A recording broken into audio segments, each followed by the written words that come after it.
All right, so today's video is going to be real casual and kind of off the rip because I just have thoughts and I would like to share. Okay, so my thoughts are around the idea of research. So let me start this video by saying I love research. I love reading it. I love checking out meta-analysis, of studies that have been done over long periods of time. I love it. It's great. However, I think that it is also wise as a professional.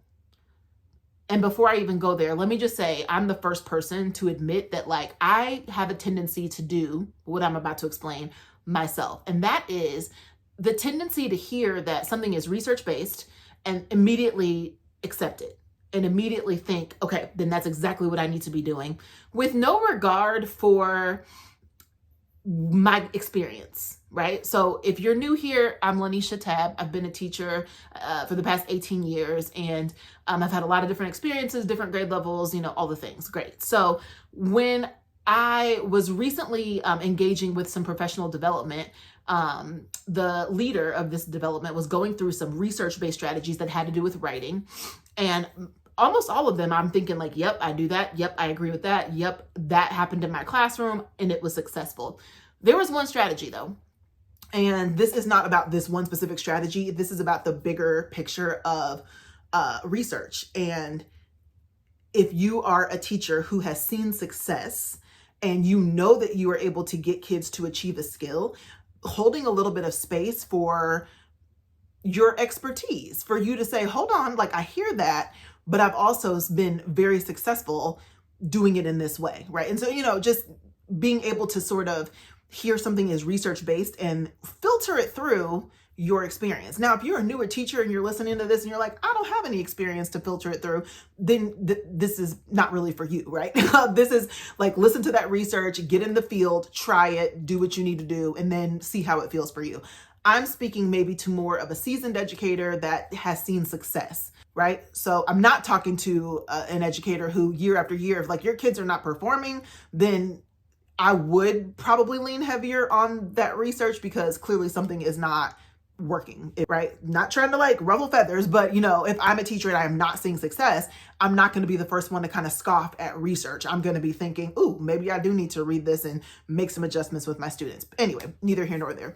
So this one particular strategy, I don't remember exactly what it was, but it was very much the research says something along the lines of whatever you teach in your mini lesson and model it in writing, the kids need to be doing exactly that for that day. If you know me and if you know anything about how I run writing, I am process first. I've seen success year after year after year with students internalizing the writing process, learning exactly what needs to happen on each step, so much to the point where it literally became a part, they just internally knew what to do, right? So they understood the process of writing and what needed to happen on each step. And then once they got that process, I was able to get in there and sharpen those tools and give more strategies. And they knew exactly where to do the skills and how to do, because they understood conceptually the process of writing. Okay, so put that just, if you know, you know. So with that in mind, when I heard the strategy, the PD basically was saying that research says, if we're teaching writing, we need to do a strategy, and then every single kid needs to go and do that strategy.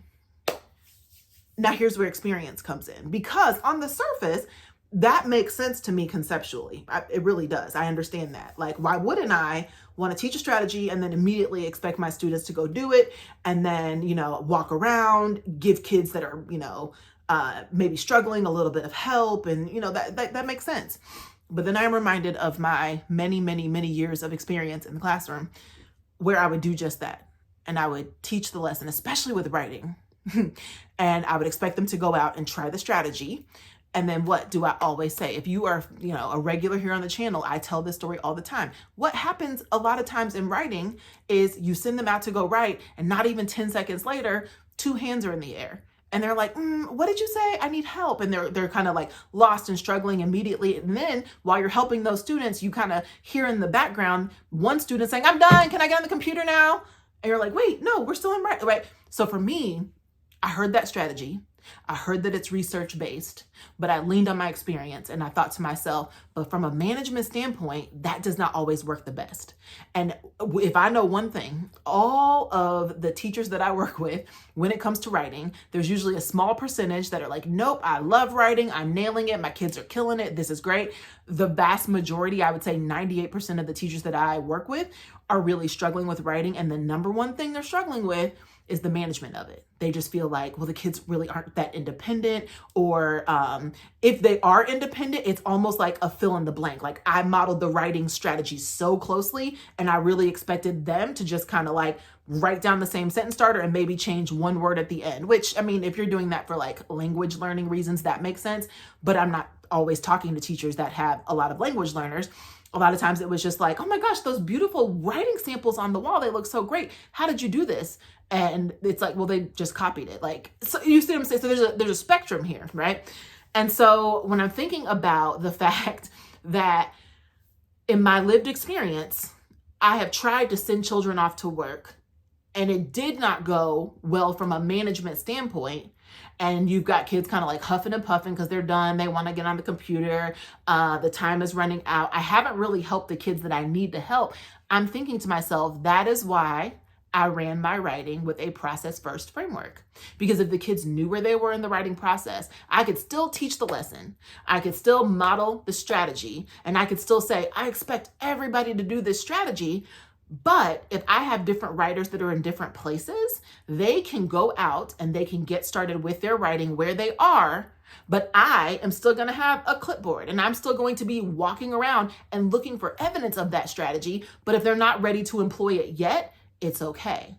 They will have to eventually, but my management of the writing block makes it accessible, right? Which is why what I do is so much of a framework and not necessarily curriculum, right? This process first framework, it allows for independence. It allows for students to write at the level that they need to write at. And then it gives me the opportunity to coach in groups, right? Because if you're familiar with my channel, you'll know I zone my classroom for writing. So all the children that are working on a particular step of the writing process are sitting in the same area. So it is not difficult for me to say, okay, today's strategy was, I don't know, maybe like adding a positives or something like that. Like if you're teaching an older grade, well, I wouldn't expect to see a positives at a planning table. I would probably expect to see a positives at the drafting table, right? So in my writing process, that's called write. I might go over there and I might say, hey, okay, there's 6 of you today. I have my clipboard. The strategy today, we learned all about a positives. Where are you putting that into your writing? Oh, okay, I see that you're doing that. I'm taking notes. I'm keeping track of what they're doing.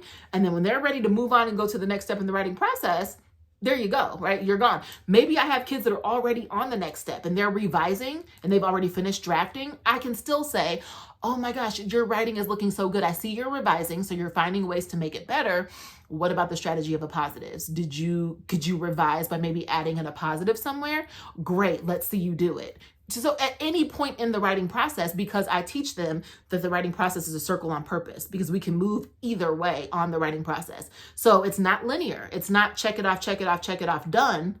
It's I'm working this way. Ooh, I might need to swing back this way. Right? So planning, writing, revising, editing, publishing. Before you publish, you might need to swing back and do a little more revision, right? So that is just something that was sort of on my heart today. And I thought, you know what? We're just going to turn the camera on and just start chit-chatting. So I would love to hear from you. How are you feeling about research? And listen, again, before the video ends, I love research. I think it's so great that we are informed by people who have been out there doing studies and telling us what has been the most effective. But are you somebody that kind of hears that and you're kind of backed into, a mental corner and you're thinking like, oh my gosh, well, I have to change everything because they said it's research based? Or do you already kind of have that filter in place where you're thinking like, okay, yes, research based, but I'm also very successful as a professional. I believe that our profession is not one that, anyone could just come off the street and successfully get a group of children